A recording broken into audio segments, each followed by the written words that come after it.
Afinal, que papo é esse? Olá, pessoal, sejam bem-vindos a mais um episódio do Que Papo é Esse? E primeiro gostaria de agradecer os nossos patrocinadores. Bárbara Farina, em excelência em alta gastronomia e confeitaria e ordem e inteligência financeira. A solução dos seus problemas ou aproveitamento e melhoramento das suas soluções financeiras. Nosso convidado de hoje é Guilherme Silveira Marques, secretário de Infraestrutura da Prefeitura Municipal de Uberlândia. Ele é engenheiro civil formado pela Universidade de Uberaba, possui especialização em projeto, execução e controle. Antes disso, exerceu importantes funções, como gerenciou a construção do viaduto da Avenida Nicomedes Alves dos Santos, foi responsável, inclusive engenheiro responsável técnico pelo sistema de captação, tratamento e bombeamento de água capim branco e atuou em diversos outros projetos de saneamento, rodovias e outros projetos de desenvolvimento urbano Brasil afora. Além disso, ele é esposo e pai. E assim eu recebo o Guilherme, agradeço por ter recebido esse convite, aceitado esse convite com muito, de uma forma muito honrosa, me senti muito honrado por isso. E a primeira pergunta é: como você consegue tempo para tudo isso? Bom, boa tarde, Luiz. Obrigado aí pela oportunidade. É um prazer enorme estar aqui, poder dividir um pouquinho não só das experiências profissionais, mas experiências de vida. E, na verdade, eu acho que respondendo essa sua primeira pergunta, eu percebo o seguinte, que a vida vai nos moldando e nos tornando resiliente, né? Então, cada dia que passa, a gente melhora um pouquinho mais, a gente passa a suportar suportar e enfrentar melhor as adversidades do dia a dia, né, as adversidades da vida. E é assim que a gente vai nos tornando profissionais melhores, seres humanos melhores e, enfim, e contribuindo, né, Sim, para um mundo melhor. Acho que isso é o principal, eu acho que talvez é a coisa que o maior aprendizado que eu tive até aqui na minha vida. perfeitamente. Guilherme, você sai da diretoria geral do DEMAI, um do uma das empresas de saneamento básico mais prestigiadas do país, sempre ficando ali no top 3 entre as melhores, e assume a Secretaria de Infraestrutura da Prefeitura de Uberlândia. O que que muda nesse processo de trabalho que você vinha desenvolvendo, ora focado no saneamento e do nada ter que pensar a cidade inteira, pensar o presente, pensar o futuro? O que que mudou nessa rotina de trabalho? Os desafios aumentam significativamente, mas eu acho que o momento em que eu tive no DEMAI, ele me proporcionou uma visão holística da cidade, porque apesar de você tratar estritamente de saneamento, né, água, esgoto, drenagem, resíduos sólidos, você tem uma visão da cidade como um todo. Então você começa a entender da topografia da cidade, começa a entender da questão da distribuição social, né, dos bairros, o que está mais precário em um lugar ou em outro.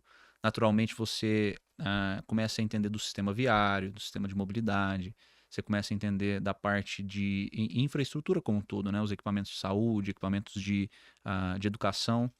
Então, assim, o DEMAI eu digo que foi uma etapa fundamental para que eu pudesse compreender melhor os desafios da infraestrutura e conseguir performar, né, diante desses desafios.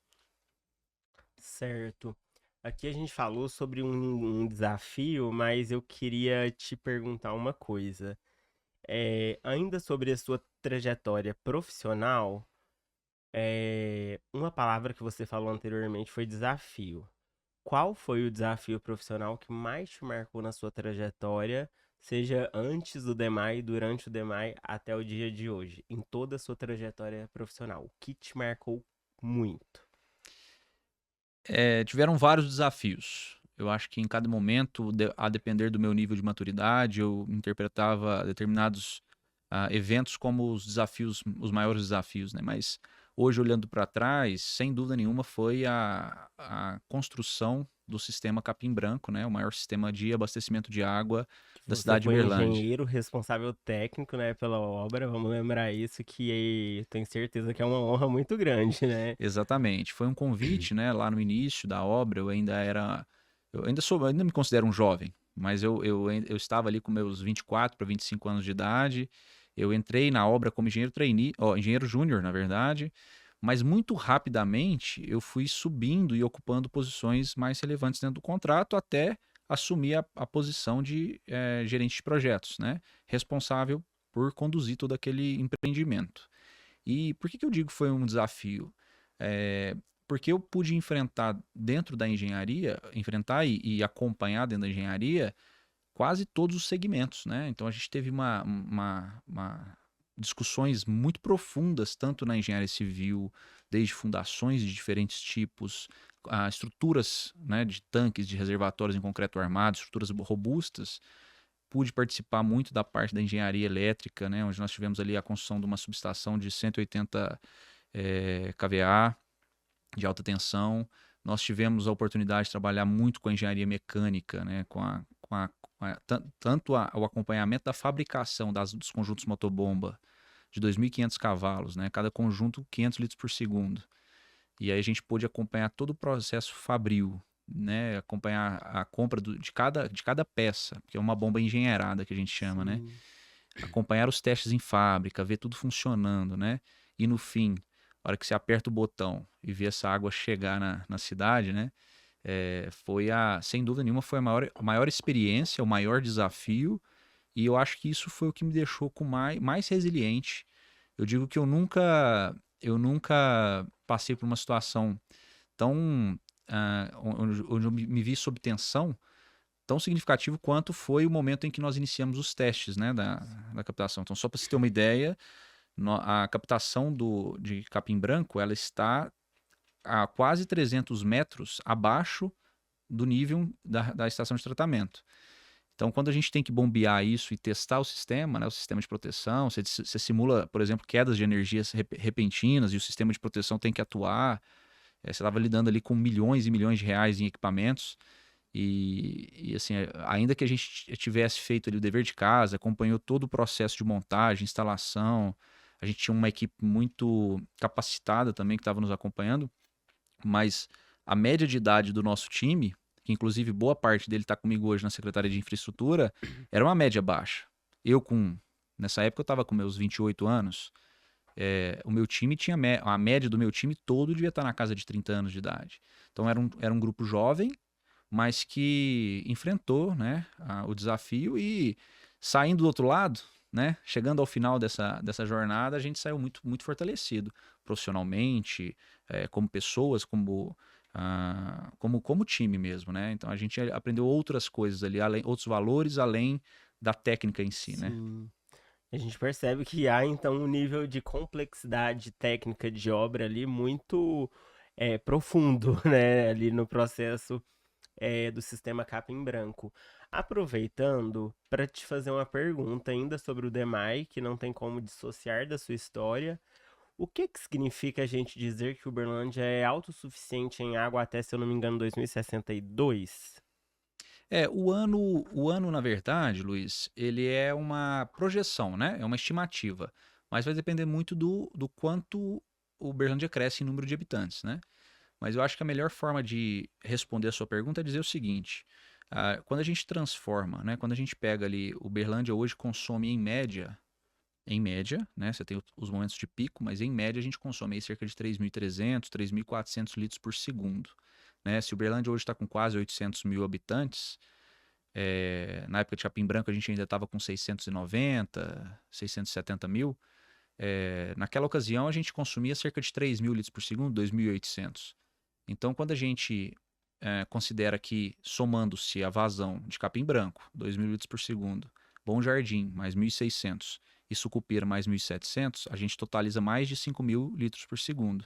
Então tem praticamente a possibilidade de dobrar a quantidade de habitantes em Uberlândia e eu conseguiria atender. Naturalmente eu estou falando da capacidade de transferir a água do manancial para dentro da cidade.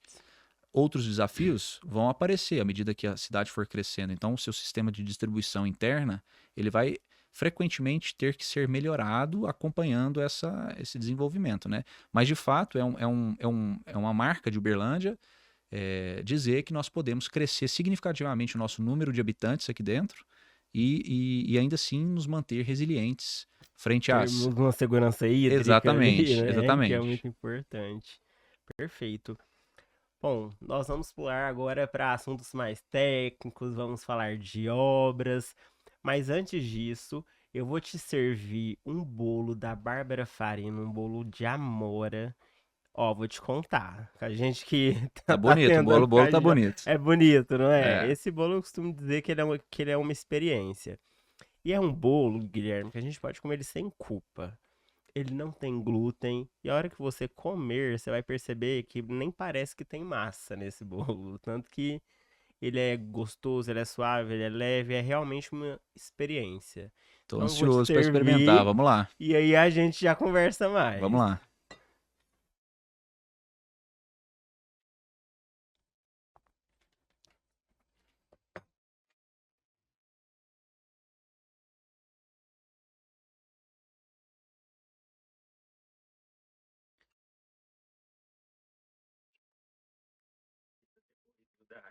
Aí, obrigado.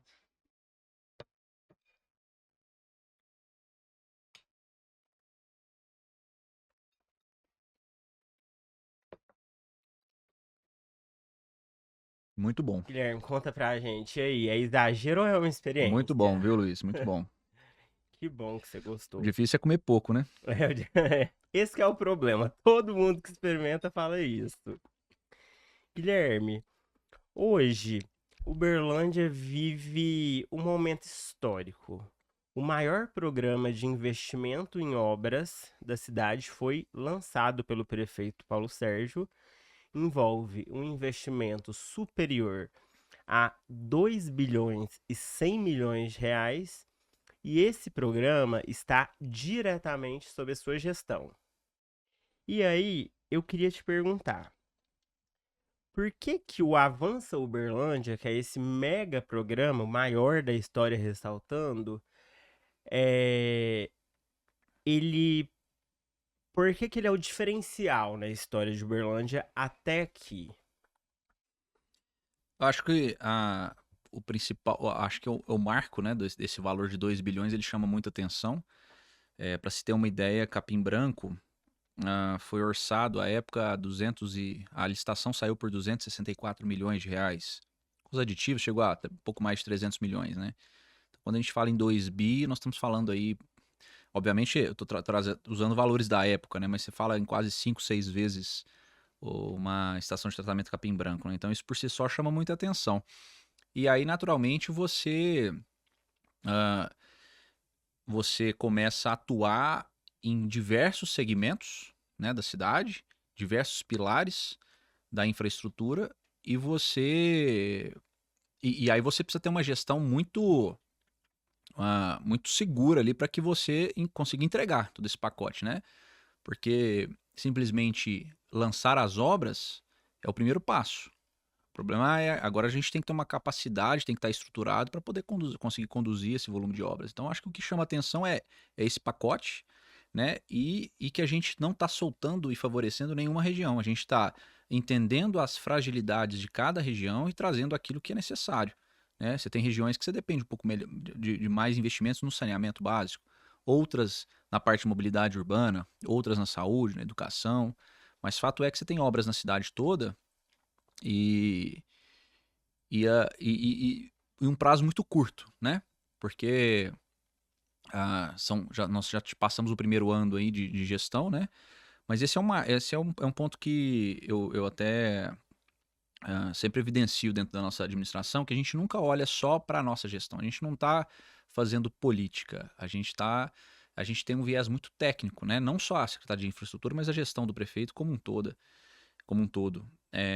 Então ela não está pensando para agora, ela está projetando o Uberlândia do futuro, né?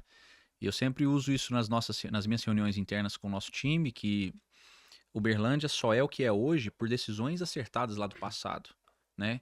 E hoje nós estamos colhendo esse fruto. Então nós temos essa responsabilidade com as nossas futuras gerações. Então, eu acho que Uberlândia é isso, é esse marco, é isso, é esse olhar para o futuro e estruturar melhor o futuro para que os nossos herdeiros aí, né, possam colher desses benefícios. Perfeito. E Uberlândia é uma cidade que ela cresce muito rápido, sempre cresceu muito rápido, né, em sua história. Quando a gente olha para esse pacote de obras, que envolvem mais de 100 obras, o Avanço Uberlândia, ele resolve problemas históricos ou ele prepara Uberlândia para daqui 10, 20, 30 anos estar pronta para o futuro? Vamos lá. Ele resolve problemas históricos e ele prepara o futuro. Mas a gente precisa entender o seguinte, aqui eu não estou culpando decisões do passado. A gente precisa entender o seguinte, todas as vezes que a gente ocupa o espaço urbano, quer dizer, a gente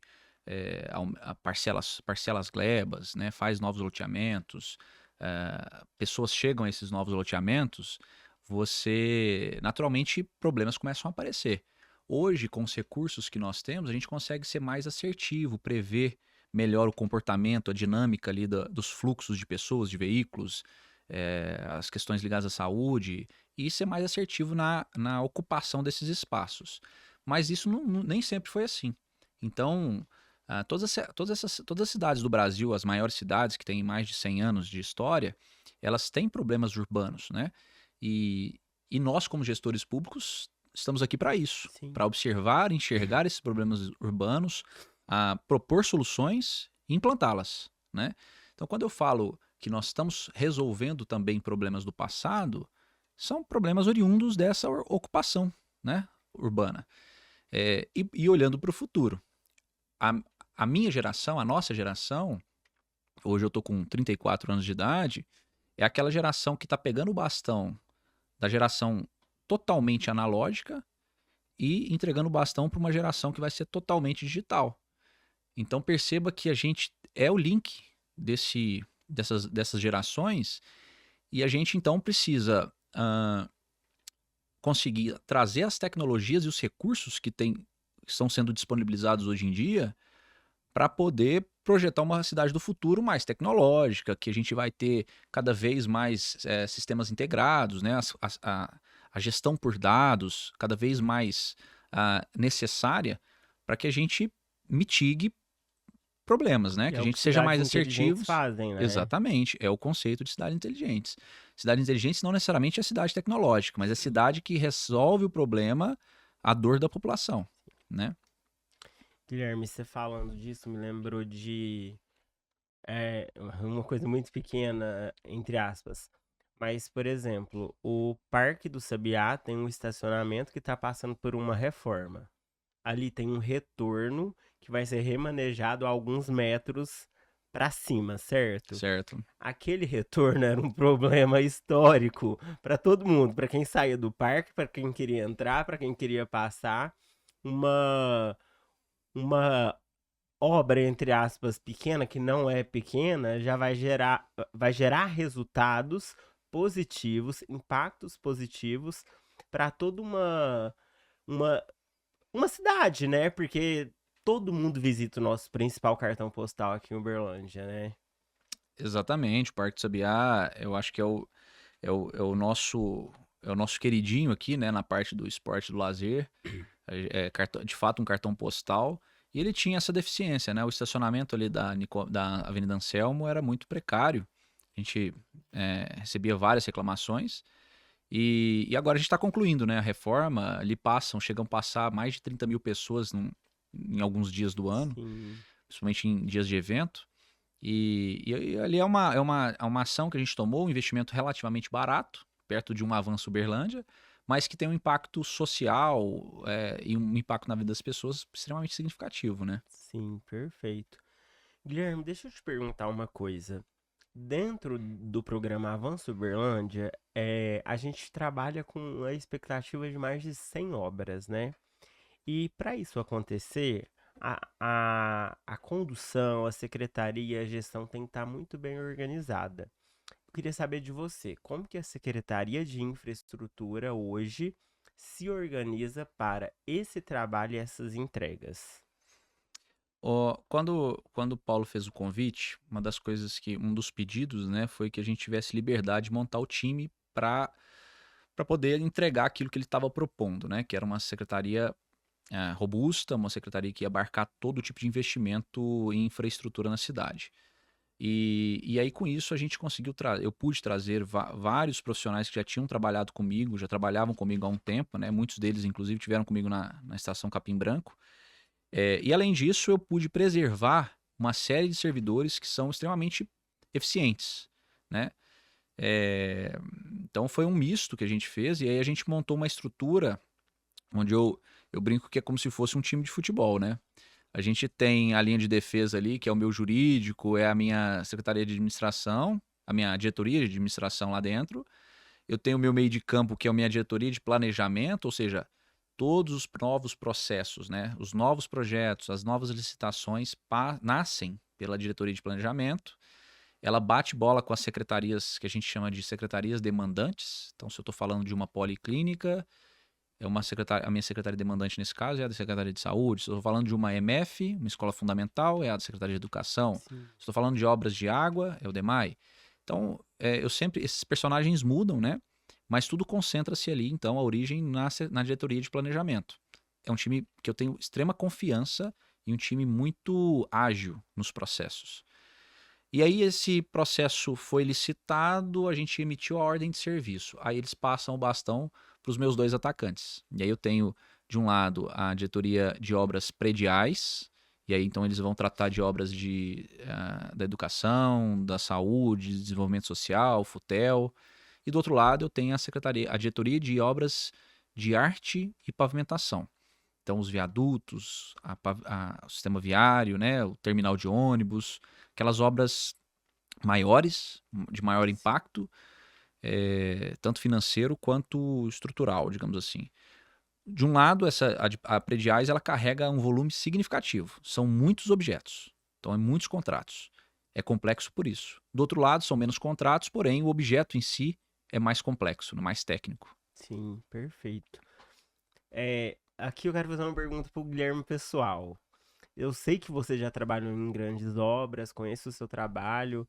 Em algum momento da sua vida, você se imaginou chefiando uma secretaria de infraestrutura eh, apresentando o maior programa de obras da história de uma cidade que é a segunda maior cidade do segundo principal estado do país? Luiz, uma vez eu assisti uma fala do Steve Jobs, na época ainda da Apple, ele estava falando para um grupo de alunos que recém-formados, né? Estavam recebendo lá a graduação.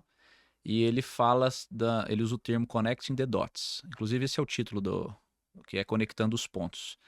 E nessa fala ele explica que você precisa acreditar que tudo que você está fazendo hoje, ainda que pareça desconexo com o que você gostaria ou com a sua profissão, enfim, você precisa acreditar que esses pontos vão se conectar. Ele estava se referindo a quando ele mexeu com datilografia.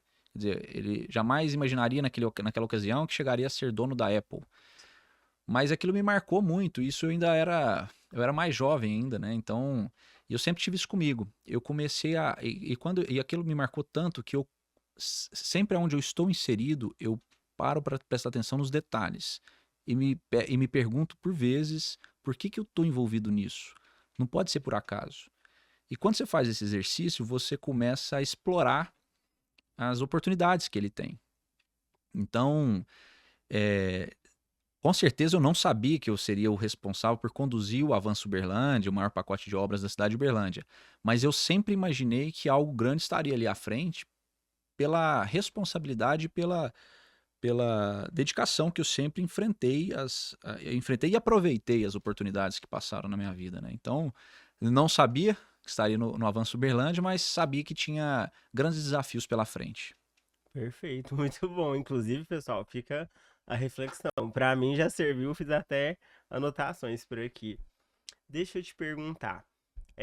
Às vezes a gente falar de infraestrutura, de obras, parece uma coisa muito técnica, né? Um pouco distante da realidade das pessoas como tipo eu, as pessoas que estão aí no dia a dia pegando um ônibus, trabalhando e tal. Eu queria te perguntar, quais obras, exemplos, explicações de obras que nós, pessoas comuns, cidadãos, vamos ver no nosso cotidiano, por exemplo, de forma prática?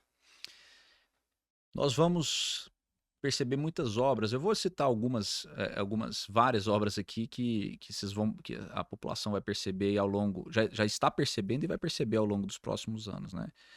Então nós entregamos o ano passado uma ponte ali no bairro Itanhamã, nós entregamos uma trincheira na Afonso Pena, uma trincheira na Rua Aia, né? Nós entregamos ali uma obra que ficou parada há anos, ou ela enrolou por anos, né, para ser entregue, que é a obra da Vigilância Sanitária, ali no bairro Tibério. Incrível o Um prédio, prédio muito né? bonito, né? Nós estamos ali executando o estacionamento do Parque do Sabiá. Hoje nós estamos executando lá no bairro Morumbi a maior unidade de pronto atendimento, né, unidade de saúde, uma UPA, no bairro Morumbi, com mais de 3 mil metros quadrados de construção. Nós vamos iniciar agora em breve na saúde ainda 2 policlínicas, uma no Jaraguá e uma na região norte. Nós vamos iniciar mais 10 unidades básicas de saúde na cidade de Uberlândia. Né? Quando a gente sai isso saúde, né? Hoje nós estamos tocando também a unidade básica de saúde no bairro Itanhamã e no bairro Morada Nova, já está em andamento. Tem o Herbert de Souza, o ambulatório Herbert de Souza ali no bairro Novo Mundo. Aí a gente sai da saúde, a gente vai para a parte de mobilidade urbana. Nós estamos fazendo o último terminal, né? O terminal que a gente apelidou de terminal universitário ali, né? Em frente ao Unitri, entre o Unitri e o Uberlândia Shopping, que vai propiciar, ele deve receber aí de início mais de 20 mil pessoas circulando todos os dias. Nós temos ainda na parte de mobilidade, hoje já está pronto para licitação, o viaduto da Monsenhor Eduardo, a trincheira do bairro Alvorada, me fugiu a Ponte do Níquel, a duplicação da Ponte do Níquel, ali é um gargalo na lateral da BRF. Nós estamos projetando, nesse momento, o viaduto da General Osório com a Rondon Pacheco, o entroncamento da Francisco Galassi com a Nicomedes, o entroncamento do Anel Viário Sul com o bairro Shopping Park, com a Nicomedes. Nós estamos concluindo ali, por mais que é uma obra do Estado, mas houve uma ação efetiva da Prefeitura Municipal para a conclusão do Anel Viário Sul. E aí o governador Matheus Simões esteve aqui recentemente, e a expectativa é que essa obra seja entregue agora final de junho, início de julho. Aí eu saio da mobilidade, eu vou para o saneamento. Hoje nós estamos nós entregamos no ano passado um novo reservatório de água de 6 milhões de litros lá no bairro São Jorge. Nós estamos executando um outro reservatório ali do lado das Mansões Aeroporto, no Granville, né, próximo ao Ipanema. Nós estamos executando hoje o maior sistema de esgotamento sanitário da história de Uberlândia, na região sul. São 13 quilômetros de extensão, começando lá no bairro São Jorge e indo até a Getúlio Vargas ali, onde passa o emissário do Rio Berabinha. Ao longo desse trecho, 2 elevatórias de bombeamento serão construídas, elevatórias que bombeiam até 1.200 litros por segundo. Sabe o que isso vai fazer a diferença? Lá na região sul, nós vamos poder trazer mais de 300 mil pessoas para aquela região. Se isso vai acontecer, nós não sabemos. Mas fato é que nós estamos preparando a região para que ela receba esse investimento. Quando a gente transforma essa vazão em número de unidades habitacionais, eu estou falando de mais de 100 mil unidades habitacionais. Isso significa mais de 30 bilhões de VGV potencial. Então, explica para o pessoal o que é o VGV. O VGV é um termo, é uma sigla usada no mercado imobiliário, né, que é Valor Geral de Vendas. Então, quando eu transformo unidades habitacionais, os apartamentos, em metro quadrado, né? Pega uma média aí de 70 metros quadrados por unidade habitacional e coloco um preço médio por metro quadrado de R$6.000 praticado nessa região, eu chego nesses 30, 40 bilhões de reais. Então perceba que é um investimento de 60 milhões no sistema de esgotamento sanitário que potencializa uma região para vender até 40 bi no mercado imobiliário, né? E quando a gente faz isso, a gente mexe com a economia como um todo. A gente mexe com a economia como um todo. A gente fala de geração de emprego, né? Aumento de renda, negócios chegando, né? Então, assim, perceba o quanto é amplo o Avanço Uberlândia. Eu saio do saneamento, eu vou, por exemplo, para a parte de educação. O prefeito prometeu, foi uma promessa, está no plano de governo dele, entregar 7 novas escolas na cidade de Uberlândia, 6 delas municipais, uma delas estadual. Hoje nós já entregamos 3, nós entregamos a EMEI do São Jorge, a EMF, a Escola Fundamental do Shopping Park e a Escola Infantil do Shopping Park. Vamos entregar ainda esse ano a Escola Fundamental do bairro Canaã e nós já iniciamos a Escola Fundamental do bairro Luizotti, a Escola Infantil do bairro Piquis e aí a Escola Estadual, também fundamental, do Jardim Célia. Isso totaliza 7, ou seja, nós estamos prestes a entregar aquilo que foi prometido dentro do plano de governo do prefeito. E assim vai, eu posso ir aqui no Esporte Lazer, há 20 anos não se construía um poliesportivo na cidade de Uberlândia, nós vamos entregar o Canaã esse ano 3 poliesportivo do bairro Canaã, poliesportivo do bairro Shopping Park e poliesportivo do bairro Morumbi. Então assim, são 100 obras, se eu for elencar todas elas aqui, mas perceba que não é um desafio simples, mas nós estamos com domínio total do escopo e está tudo sob controle, digamos assim. Perfeito. Uma coisa que me chamou a atenção é essa capacidade de, entre aspas, escoamento do terminal universitário traz uma segurança para as pessoas daquela região, porque hoje, economicamente falando, se fala de uma expansão da Zona Sul, né? Existe uma nova Zona Sul. Então, tipo, uma obra dessa magnitude que pode receber 30 mil pessoas por dia sustenta um desenvolvimento econômico para a região, né? Com certeza. Tudo que a gente faz, Luiz, ele gera um reflexo quase que imediato e crescente nas regiões. Então, hoje é o último terminal pensado lá no plano diretor, se eu não me engano, de 2006. E hoje, o que a gente já está discutindo dentro da prefeitura, junto com a Secretaria de Trânsito? O novo plano de mobilidade da cidade de Uberlândia, onde a gente vai debater a viabilidade de ampliação do BRT, a viabilidade de criação do VLT, veículo leve sobre trilhos, né? A gente vai avaliar outros modais, ampliar nosso sistema cicloviário, trazer novas soluções, rediscutir a questão das novas centralidades, né? Aquele conceito de cidade de 15 minutos, enfim. Então, assim, a gente fecha um ciclo, a gente está criando um equipamento que vai impactar economicamente a região, sem dúvida nenhuma, vai propiciar maior conforto e mobilidade, mas perceba que quando eu falo de uma região que vai crescer como que está projetado para a região sul de Uberlândia, eu tenho que trazer à tona projetos mais robustos pensando nesse futuro, né? Sim, perfeito. E aqui eu quero fazer um gancho já. A gente está falando de desenvolvimento, de expansão, falando sobre mobilidade, né? Você citou a palavra mobilidade num trabalho junto com a Secretaria de Trânsito. Eu queria saber de você, em termos de infraestrutura, qual que é o maior desafio que o Uberlândia enfrenta hoje? É mobilidade? É drenagem? É expansão urbana? Qual que é o maior problema de Uberlândia hoje nesse sentido? Luiz, sem querer ser evasivo, né? Mas é uma pergunta que eu não tenho como ser objetivo nela. Preciso te dizer o seguinte: depende da ótica de quem está olhando. Eu, como secretário de infraestruturas, preciso olhar todos os problemas, né? A gente tem problema na drenagem pluvial? Temos. É por isso que nós estamos fazendo o projeto da Rondon Pacheco. Nós temos problema de pavimento urbano? Temos. Nosso pavimento está extremamente deteriorado. É por isso que nós estamos trazendo uma tecnologia com inteligência artificial para gerar dados e nos possibilitar pleitear recursos Tá grandes. antecipando uma pergunta que eu vou te fazer depois, mas pode seguir. Mas perceba, então, o usuário do transporte público, o motorista de aplicativo, a dor dele é o pavimento urbano. Então, para ele, talvez a dor não seja a drenagem. Aqueles que estão à margem da Rondon Pacheco, talvez a dor seja a drenagem. O tráfego pesado, né? Quer dizer, as vias que nos momentos de pico, nos horários de pico, ficam sobrecarregadas, talvez para esses usuários sejam o problema, os entroncamentos de Uberlândia, né? No saneamento, a gente é muito feliz. Nós hoje não passamos por eventos de falta de água, Mas você tem momentos de intermitência, eventualmente. Talvez essa seja a dor para esses usuários. Então, eu, como secretário de infraestrutura, nessa condição, preciso olhar para tudo e tentar ah, eh, projetar soluções, implantar soluções para ir mitigando as dores da população, né? A gente entende que uma cidade feliz é uma cidade que desenvolve mais, gera mais oportunidades, enfim, e traz mais engajamento das pessoas para dentro dos debates públicos. Certo, e aqui eu já vou fazer um gancho, vamos falar de Rondon Pacheco.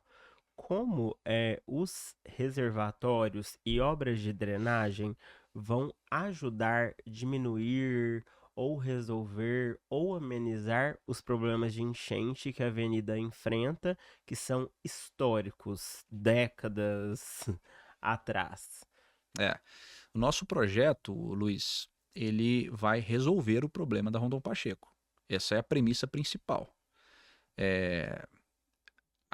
O desafio é qual é o ponto de equilíbrio, porque o que a gente pensou para Rondon? Eu posso implantar um sistema gradativamente. Não precisa ser ou eu não tenho o sistema ou eu tenho o sistema completo. Eu posso modular esses sistemas. E é assim que a gente fez. A gente contratou uma empresa muito experiente no tema, da cidade de São Paulo. Inclusive, vários daqueles reservatórios que o governo de São Paulo, com o governador Tarcísio, tem implantado, né, e lançado recentemente, são projetados por essa empresa, né, a Hidroestudo de Engenharia. E com ela a gente desenvolveu essa estratégia de, se eu não tiver dinheiro para tudo, eu consigo começar a implantar gradativamente? E a resposta é sim. Então, há um ponto de equilíbrio. O nosso sistema, uma vez, o resolver por completo a Rondon Pacheco significa não alagar, em momento algum. Mas e se a cada 10 anos eu tiver uma formação de lâmina de 15 centímetros? Ela é uma dor aceitável, suportável? E para isso eu vou gastar metade do investimento. Então, se eu começo a implantar e vou monitorando o comportamento do sistema, pode ser que o gestor público da época tome a decisão de nem sequer concluir o projeto da Rondon. Hoje o projeto completo deve nos custar algo entre 600 e 700 milhões de reais. Então é um investimento muito robusto. Mas e se eu fizer um investimento de 200, 300 milhões iniciais? Talvez ele já gere um conforto e uma segurança, mitigue totalmente o risco de morte, mitigue totalmente o risco de dano material, né? E eventualmente, de 5 em 5 anos, de 10 em 10 anos, ter uma lâmina de 15, 20 centímetros em um único momento do ano seja algo aceitável, né? Então, essa gestão dos recursos públicos, esse ponto ótimo, né, da curva de eficiência versus a questão técnica, é onde nós temos que mirar e botar nosso alfinete. Eu acho que esse é o ponto de equilíbrio. Então, o que a gente está fazendo? Projetando, estamos concluindo o projeto nesse momento, e nós já iniciamos debates com os agentes financiadores. Já tive com o Banco Interamericano de Desenvolvimento, o BID, em Brasília. Participei em Curitiba de um debate com o STDA, com o Banco Mundial e também com o representante do BID, falando desse projeto. E existem linhas de crédito voltadas à questão da resiliência hídrica, drenagem pluvial. Então agora cabe a gente embalar esse projeto nos moldes desses agentes financiadores e pegar um recurso mais atrativo para a cidade e aí, enfim, conseguir iniciar as obras. Perfeito. Deixa eu te perguntar uma coisa. Existe um ditado popular que é: a obra que é embaixo da terra não dá voto. Essas obras da Rondon, quando elas estiverem acontecendo, é algo que a população vai conseguir perceber rapidamente? É algo que só vai ficar embaixo da terra, mas vai resolver o problema, então a população só vai perceber depois, nos momentos de chuva, que não vai alagar, que não vai ter problema? Como que é isso?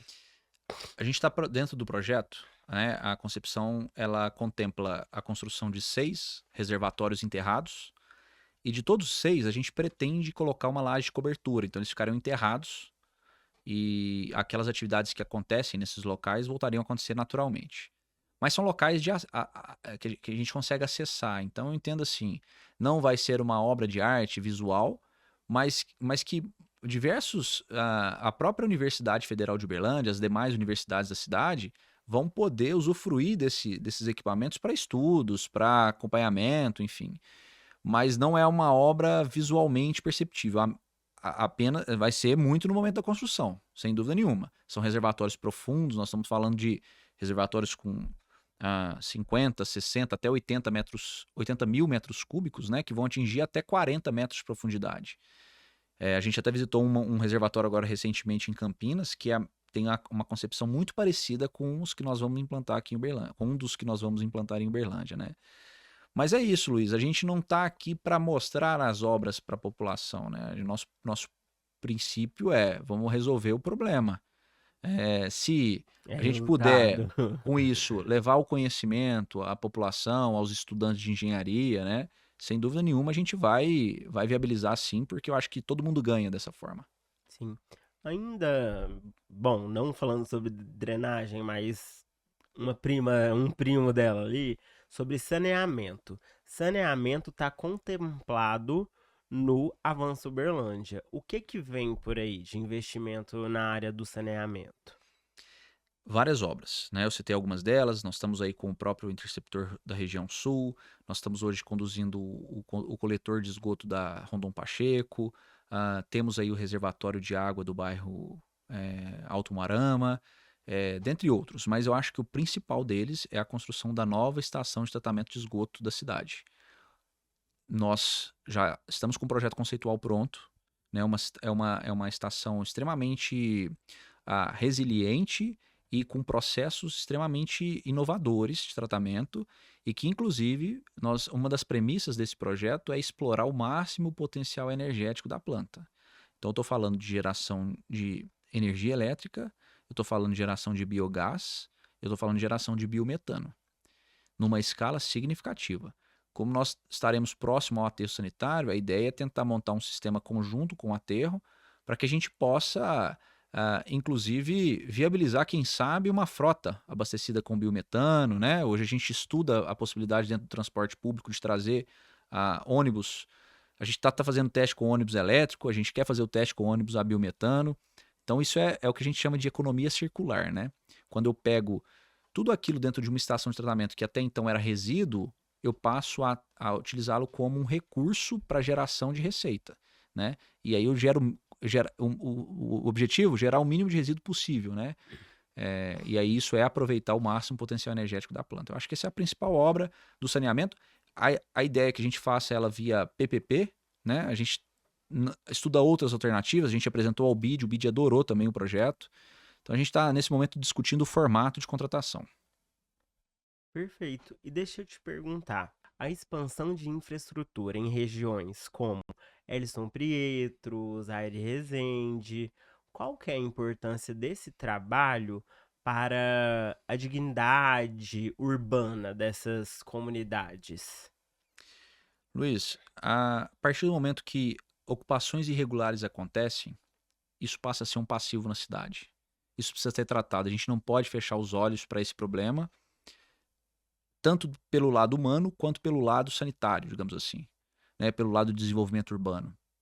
Então, essa é uma das premissas dessa gestão, que é enfrentar esse problema, não fechar os olhos fingindo que ele não acontece. Então, a gente está trabalhando nas duas pontas. De um lado, a gente tem uma energia forte para evitar novas ocupações irregulares, e de um outro lado é tratar aquelas que já aconteceram. Então, o Elison Prieto é um caso. A gente entregou no início do ano passado 2.000 títulos para os moradores do Elison Prieto, e agora nós vamos iniciar as obras de infraestrutura. Então, a expectativa é que até o fim do mandato a gente conclua a rede de esgotamento sanitário, rede de drenagem pluvial, que eles sofrem muito com essa parte da drenagem, e principalmente a pavimentação do bairro, né?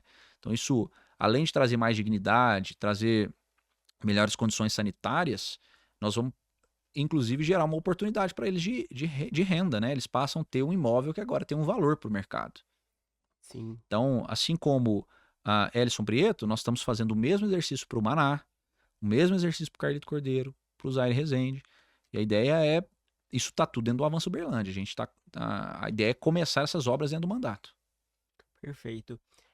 O sistema de gestão integrada do sistema viário de Uberlândia promete usar tecnologia para melhorar a manutenção da massa asfáltica da cidade.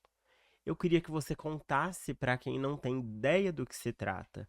o que é esse projeto que você está conduzindo, qual o impacto dele na vida das pessoas e emendando uma segunda pergunta, como infraestrutura urbana e tecnologia podem transformar e melhorar uma cidade?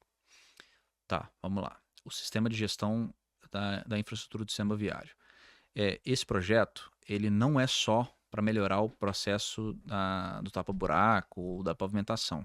Ele tem uma cobertura muito mais ampla que isso. E o nosso objetivo ele é muito maior do que tão somente isso. Perceba que nós teremos ali diversos veículos rodando a cidade de Uberlândia diariamente. A ideia é percorrer ao longo de um mês mais de 35 mil quilômetros rodados. E a todo momento, imagens estão sendo captadas de todos os problemas urbanos que nós observamos. Então, eu estou falando do buraco, sim, dos problemas no pavimento, uma trinca, né, uma deformação, a própria irregularidade do pavimento, isso está tudo sendo monitorado. Mas, além disso, eu vou acompanhar mato alto, eu vou acompanhar a placa, se uma placa está tombada, eu vou acompanhar os indivíduos arbóreos, eu vou acompanhar, por exemplo, lixo jogado, principalmente aquele descarte clandestino, irregular, eu vou acompanhar.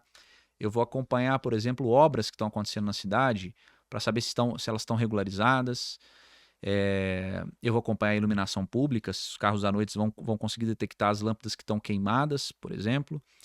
Então perceba a riqueza de informação que está sendo gerada a todo momento e caindo numa tela dentro da nossa sala de gestão.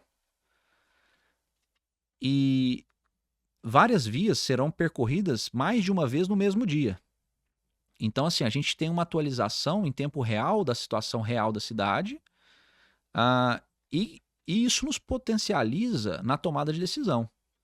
Então, se eu estabeleço ali uma regra que todo mato com mais de 20 centímetros, 30 centímetros de altura, eu vou fotografar, em tempo real eu tenho os pontos e consigo automaticamente acionar as equipes de zeladoria.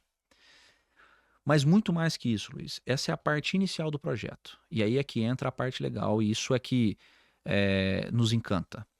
A partir do momento que eu começo a integrar outras bases de dados, como, por exemplo, as câmeras de segurança, como, por exemplo, o centro de operação do DEMAI, os dados de saneamento, eu começo a integrar, por exemplo, os dados da Defesa Civil, combinações começam a ser possíveis e o meu nível de predição, ou seja, prever acontecimentos, começa a ter um nível de assertividade muito alto.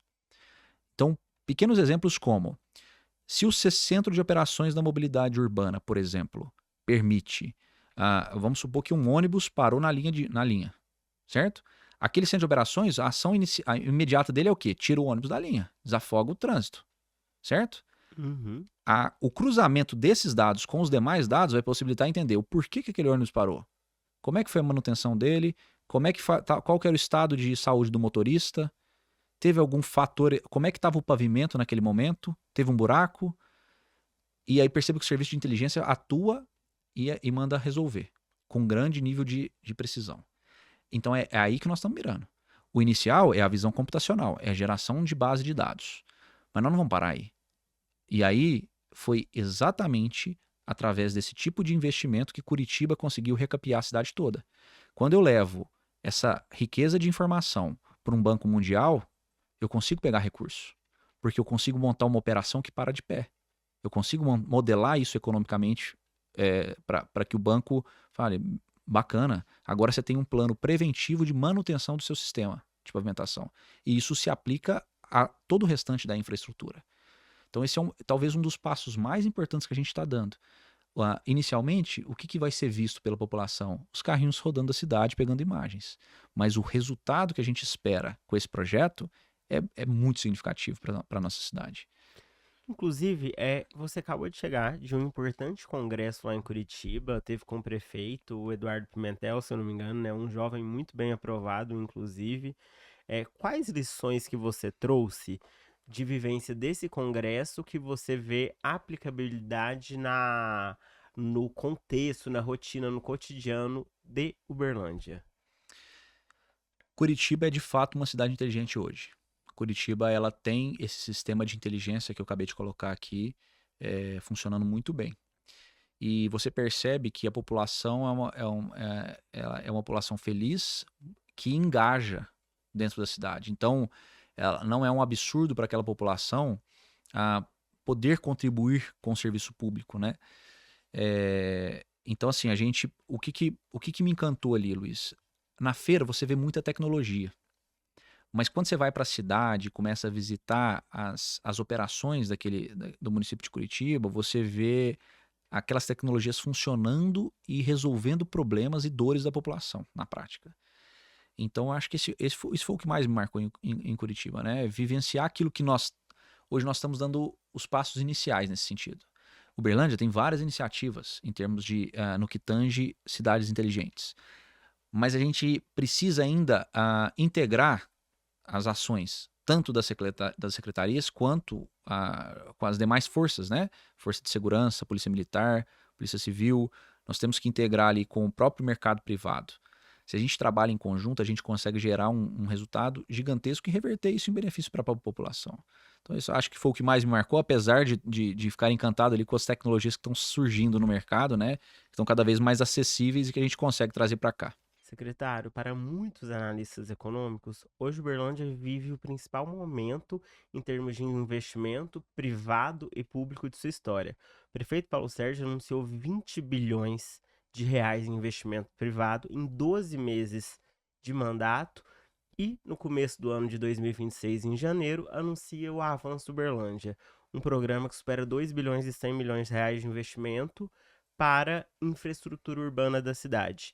O que mudou na história de Uberlândia que o prefeito conseguiu destravar esse ciclo de avanços e crescimentos? Luiz, o principal ponto foi enfrentamento. Nós tínhamos uma situação complexa financeiramente falando, mas nós não nos prendemos a isso. A gente pegou os problemas da cidade, problemas de mobilidade, saneamento, educação, saúde, projetamos e fomos atrás de recursos. Para isso, nós tiramos o viés político.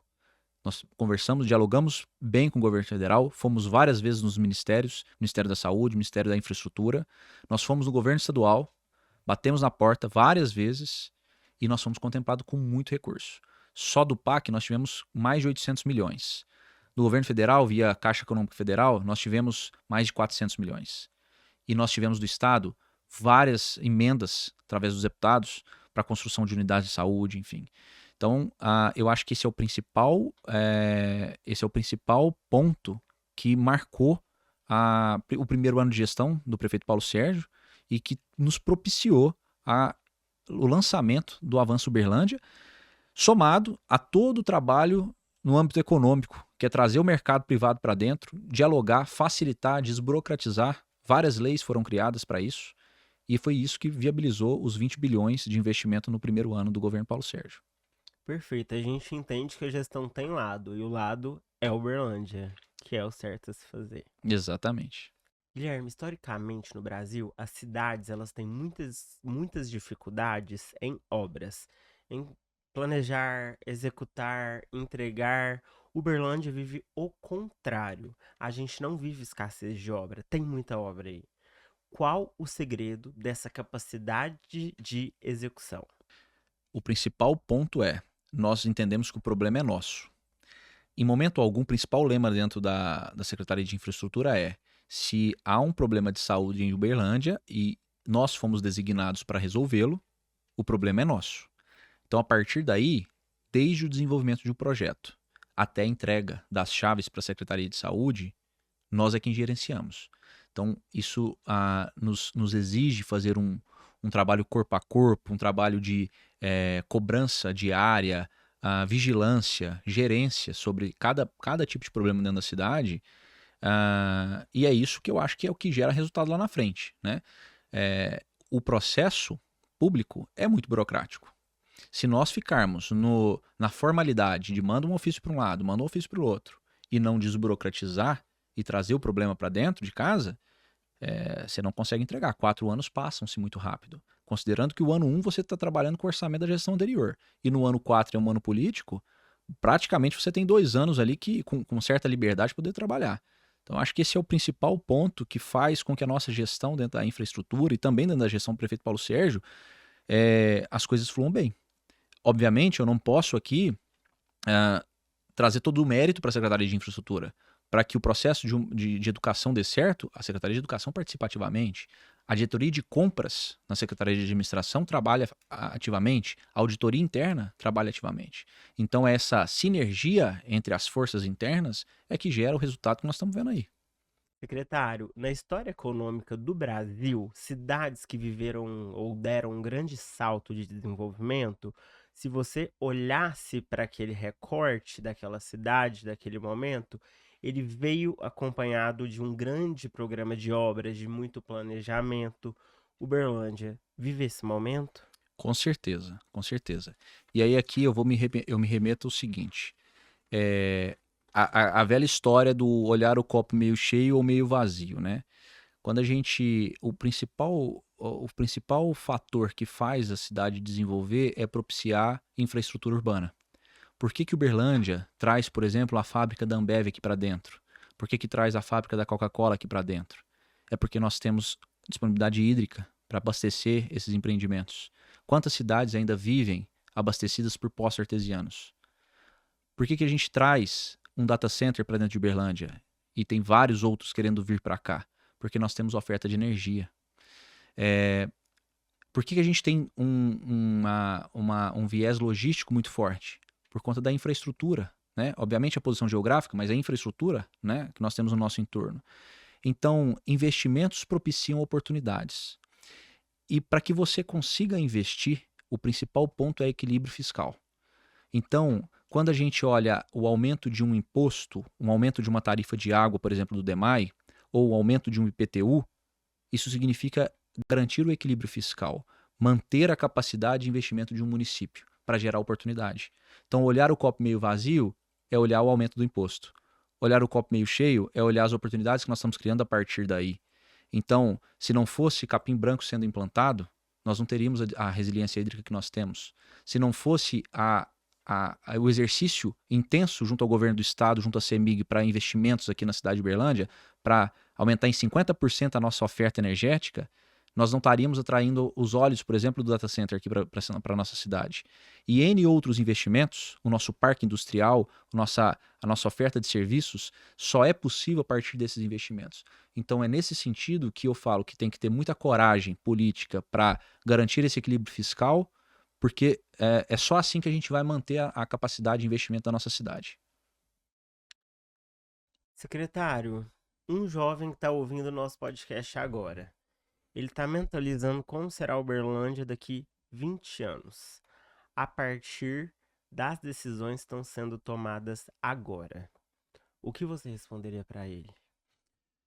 A gente vive um momento de transição, o nosso modelo de economia, não só da cidade de Uberlândia, mas eu acho que no mundo, a gente tem migrado para um mundo cada vez mais tecnológico, né? Então, profissões serão diferentes, problemas de cidade serão diferentes, talvez os problemas de saúde não vão ser os mesmos de hoje, né? A própria inteligência artificial vai nos trazer soluções para dores antigas e talvez novos problemas psicossociais sejam os novos problemas de saúde, né? Os grandes problemas de saúde no futuro. E é sobre esse olhar que a gente tem trago os nossos investimentos, entendendo a dinâmica de mercado, para onde que, uma vez que você tem uma estabilização da curva demográfica, né, o crescimento populacional tende a estabilizar e começar a cair, o mercado imobiliário pode ficar pressionado. E é talvez um dos nossos principais motores, né, dentro da economia. Então, a partir do momento que isso começa a perder força, novas oportunidades começam a sair, por exemplo, da capacidade de processamento de dados, né? Eles dizem que os dados serão o novo petróleo do mundo, né? Então, é nesse sentido que a gente vem preparando a nossa cidade. O desafio, enxergar aonde a gente vai estar exatamente, é muito difícil. Mas a gente precisa conduzir Uberlândia para que Uberlândia esteja seja buscada pelo mercado externo, né, pelo mundo. O mundo olhe para dentro de Uberlândia. Com certeza. Então, isso é um trabalho do desenvolvimento econômico muito forte e um trabalho da infraestrutura, junto com as demais secretarias, para deixar nossa cidade atrativa aos olhos do mundo. Então, para o jovem, eu diria o seguinte: é necessário que ele continue buscando conhecimento, busque a aprender um pouco dessa nova economia que está se formando hoje, né? E principalmente persistência. Ao mesmo tempo que de um lado a gente tem a tecnologia desenvolvendo de maneira exponencial, do outro lado a gente tem uma certa acomodação pelas facilidades que têm sido geradas. Então muitas vezes a gente para os nossos projetos pessoais no meio do caminho. E de fato, para esse tipo de profissional, para esse jovem que parou, de fato uma inteligência artificial é uma ameaça. Mas para quem acompanha, para as oportunidades que estão sendo geradas a partir dessas tecnologias, eu diria que tem um universo ali inexplorado de oportunidades para essa juventude. Perfeito, faz muito sentido, inclusive.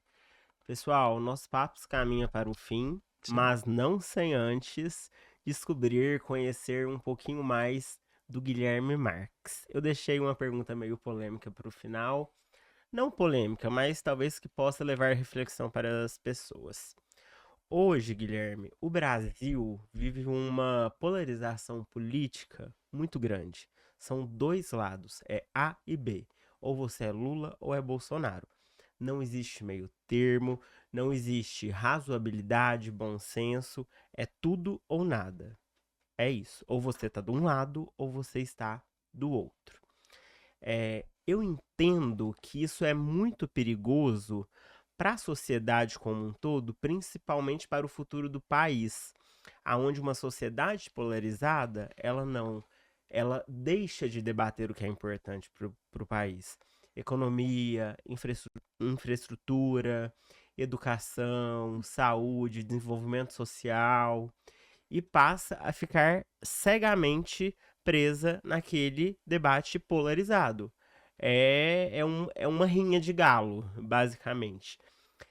Eu queria saber de você como que você se define, as suas convicções, em termos econômicos, que talvez te coloquem, eu me considero um cara no espectro X, por isso, por isso, por isso.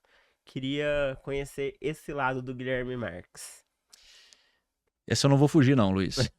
Eu vou te dizer o seguinte, eu já fui muito extremista. Eu já fui um cara extrema-direita. E o que me fez mudar muito foi quando eu vim para dentro do serviço público, onde a gente entende que o debate é necessário, que as discussões são necessárias e elas enriquecem. E veja bem, é muito interessante porque se eu falo que quero regularizar um bairro, né, um bairro irregular, como Glória, por exemplo, eu sou taxado de esquerda. Se eu falo que sou cristão, eu sou taxado de direita. Mas se eu falo que convivo bem com as outras religiões, aí eu tenho um viés de esquerda. Se eu vou no ministro Renan Filho, que é do governo Lula, eu tenho um viés de esquerda. Mas se eu elogio e admiro o governador Tarcísio, aí eu sou um cara de direita. Então é nesse contexto, quando a gente percebe que o debate sem a polarização pode enriquecer e gerar um resultado melhor, é que me fez caminhar um pouquinho mais para o centro. Então hoje eu diria que eu sou um cara de centro-direita. Para dentro de casa, para minha vida particular, eu aplico muito o conceito da direita. Mas para o debate, para a vida pública, para as relações, eu acho que o centro é a melhor posição. Mas não é o centro toma lá da cá. É muito mais a questão do debate. Pude conhecer, por exemplo, o Gabriel Azevedo, que é candidato pelo MDB, que tem um viés de esquerda, mas que tem um conteúdo excepcional.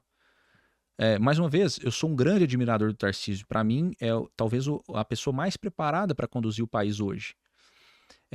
Então, olha só, eu tenho um alinhamento, apesar de nunca ter sido militar, mas eu gosto muito da cultura militar. Não no sentido de opressão, mas no sentido de entender que um grupo sobrepõe aos interesses particulares. De que se eu tomei a decisão de estar na frente de uma gestão, não é porque eu discordo de uma decisão tomada que eu saio fazendo força contrária. Não. Se a decisão foi tomada, a gente caminha para frente. Isso é conceito militar. A resiliência é um outro conceito, está dentro da cultura militar. Então, sobre esse aspecto que eu me vejo como um cara mais alinhado à direita. E eu sou muito de grupo, eu sou muito de defender o time. E isso eu tento trazer para dentro da secretaria. Hoje eu tenho certeza que pelo menos 90% dentro da minha secretaria está muito bem alinhado comigo. Aqueles que não estão, eu respeito. A gente se dá muito bem. Mas quando o time está alinhado, as coisas fluem. E estar alinhado com o prefeito Paulo Sérgio, para mim, é fundamental para que a gente tenha sucesso na gestão e a gente consiga, principalmente, gerar resultado para a população. Antes desse papo acontecer, eu conversei com algumas pessoas da sua secretaria e tive um bastidor que eu achei muito interessante e inovador para o serviço público, que era a sua condução à frente da Secretaria de Infraestrutura. Você tem o hábito, tá no processo de criar uma cultura, uma coisa que é muito comum no setor privado, chega no setor público. Então achei isso muito interessante. Parabéns por isso, inclusive. E para encerrarmos, que é uma tradição aqui no Pod Que Papo é Esse, eu gostaria que você se dirigisse para aquela câmera e deixasse uma mensagem para quem está nos assistindo ou nos escutando, uma mensagem do seu coração, aquilo que você sentir que você deve levar para quem está do outro lado. Bom, eu queria dizer o seguinte: acima de estar como secretário de infraestrutura, eu sou um cidadão berlandense, eu sou um pai, eu sou um marido, eu tenho os meus problemas em casa, eu sofro com as mesmas dores que a população sofre aqui na nossa cidade. Então, tenho certeza que vocês têm uma pessoa que está hoje à frente da secretaria que comunga com as reclamações. E isso me faz ser mais resiliente. Então, quando chega uma solicitação, uma sugestão, uma crítica para a nossa secretaria ou para a própria gestão, a gente encara e a gente recebe sempre de bom grado, porque a gente entende que nós somos servidores públicos de fato, né? Então, nós estamos ali para resolver o problema, a gestão foi eleita para isso e é isso que a população espera. E, acima de tudo, nós somos humanos. Então a gente tem tido uma relação muito humanizada, tanto com o nosso servidor interno, com os nossos fornecedores e principalmente com a nossa população. Hoje nós atendemos de braços abertos e com muita receptividade e proatividade as associações de bairro, as lideranças, os vereadores, assessores de vereadores, o público interno, né? E principalmente a população. Então é sobre com essa mensagem que eu quero encerrar, dizendo que nós temos muita responsabilidade com a missão que nos foi dada, mas ao mesmo tempo a gente está aberto às críticas e à melhoria constante para entregar sempre o melhor para a nossa cidade. Guilherme, mais uma vez, muito obrigado. Quero reafirmar que eu fiquei muito honrado de você ter recebido esse convite e ter aceitado estar aqui com a gente para esse papo hoje. E esse foi o Que Papo é Esse com o engenheiro civil, esposo, pai e secretário de infraestrutura da Prefeitura Municipal de Uberlândia, Guilherme Marques.